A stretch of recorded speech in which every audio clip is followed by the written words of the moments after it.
আৰু অসম চুক্তিৰ ৫ নং আৰু ৬ নং দফাৰ প্ৰসংগক লৈ উত্তাল হৈ পৰিল বিধানসভাৰ মজিয়া।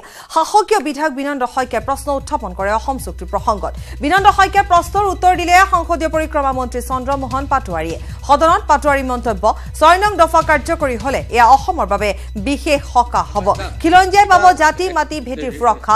গঠন কৰি দিয়া কমিটিৰ পৰাই ওলাই আহি ভুল কৰিলে সাহিত্যিক বুদ্ধিজীৱীসকলে। যদি তেওঁলোক থাকিলেহেঁতেন তেওঁলোকৰ নাম অসমৰ ইতিহাসত সোণালী আখৰেৰে লিখা থাকিলহেঁতেন।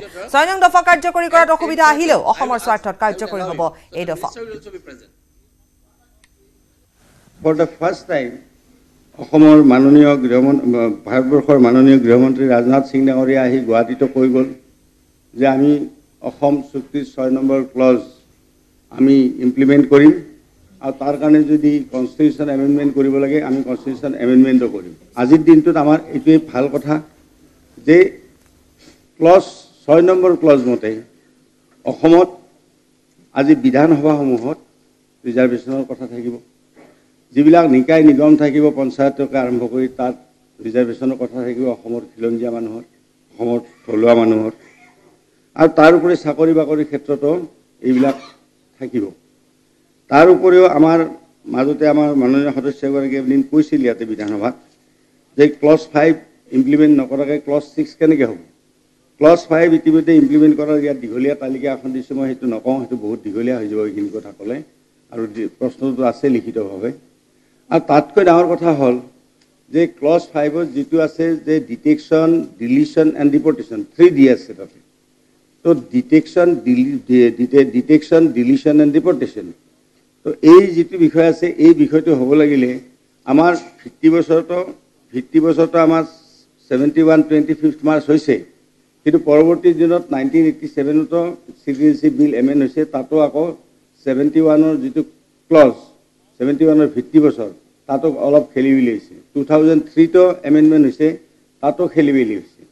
গতিকে কথাটো হ'ল এই যে যিটো আজিৰ দিনটোত আমাৰ ৰাজ্য চৰকাৰখনক এই সম্পৰ্কত আমি গোটেইখিনি আমি সকলোৰে লগত আলোচনা কৰি আমি এটা মডেল আমি এটা বনাইছোঁ আৰু বনাই আমি ভাৰত চৰকাৰকো দিছোঁ।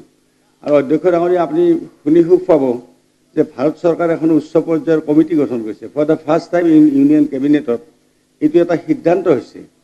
গতিকে এই সিদ্ধান্তটো আচলতে আমি আজি হাউচে আমি সকলোৱে ইৰেছপেক্টিভ অফ এনি পলিটিকেল আইডিঅলজি আমি ভাৰত চৰকাৰক আমি এই হাউচৰ পৰা এটা ধন্যবাদ দিব লাগে যে অসমৰ সুৰক্ষাৰ কথা আজি ভাৰত চৰকাৰে চিন্তা কৰিছে।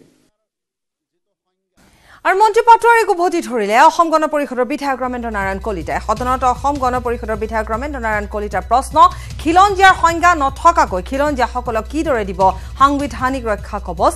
লোকসভা নিৰ্বাচনৰ ঠিক আগে আগে ৬ নং দফা কাৰ্যকৰী কৰিবলৈ লোৱাত সন্দেহ হৈছে। ২ বছৰ পূৰ্বে যদি এই সিদ্ধান্ত ললেহেঁতেন কেন্দ্ৰই তেন্তে আদৰণি জনালেহেঁতেন।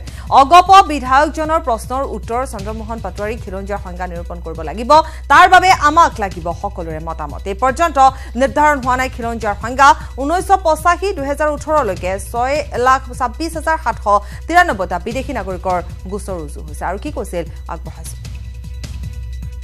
খিলঞ্জীয়া যিটো মাটি ভেটি ৰক্ষাৰ কথা কৈছে, সাংবিধানিক ৰক্ষা কবচৰ কথা কৈছে, এটা প্ৰশ্নটো হৈছে খিলঞ্জীয়াৰ সংজ্ঞাটো আমাৰ ৰাজ্য চৰকাৰে কৰিলে না নাই।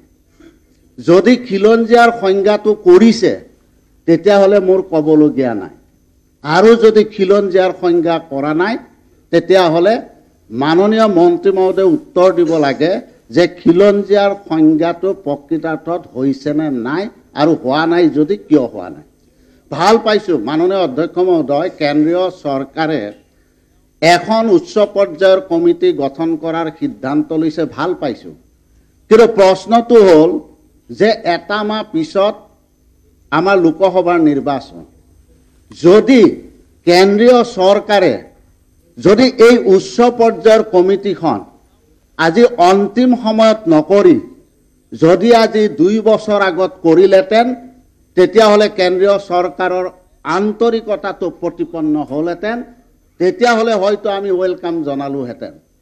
কিন্তু মাননীয় অধ্যক্ষ মহোদয়, এতিয়া খিলঞ্জীয়াৰ যিটো অধিকাৰৰ কথা কৈছে সাংবিধানিক ৰক্ষা কৱচৰ যিটো কথা কৈছে মাননীয় অধ্যক্ষ মহোদয়ৰ জৰিয়তে মই মাননীয় মন্ত্ৰী মহোদয়ক যে এই যে সাংবিধানিক ৰক্ষা কৱচৰ ক্ষেত্ৰত এইটো কিভাৱে কমিটি কৰি কেতিয়া কৰাৰ কথা চিন্তা কৰিছে এইটোৰ উত্তৰ মই মাননীয় মন্ত্ৰী মহোদয়ৰ পৰা বিচাৰিছোঁ গতিকে মই মাননীয় অধ্যক্ষ মহোদয়ৰ জৰিয়তে মই প্ৰশ্ন কৰিছোঁ প্ৰশ্নটো আপোনাৰ ঠিকে আছে আৰু বেছি দীঘল কৰিলে উত্তৰ